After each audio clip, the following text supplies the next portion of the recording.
Terkait tanggapan sidang MK-MK, menurut Mahfud MD, meminta publik untuk menunggu saja putusan MK-MK besok dan percayakan sepenuhnya pada kredibilitas Majelis Kehormatan Mahkamah Konstitusi.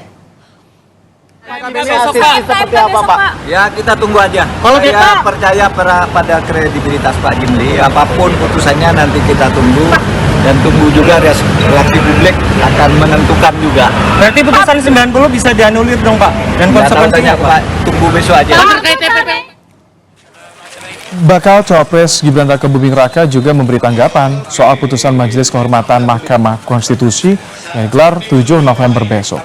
Gibran meminta publik untuk menunggu saja putusan MK-MK.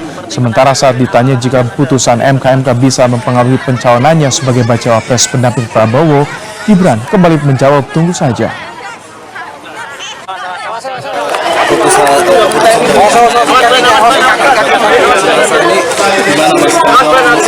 Ya ditunggu aja, oke?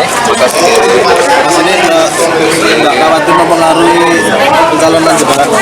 Ya ditunggu aja keputusannya, oke? Makasih.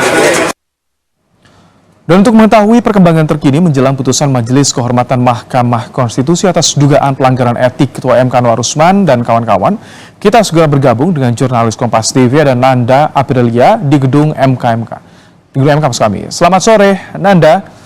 Sejauh ini apakah rapat tertutup perundingan isi putusan masih berlangsung, Nanda?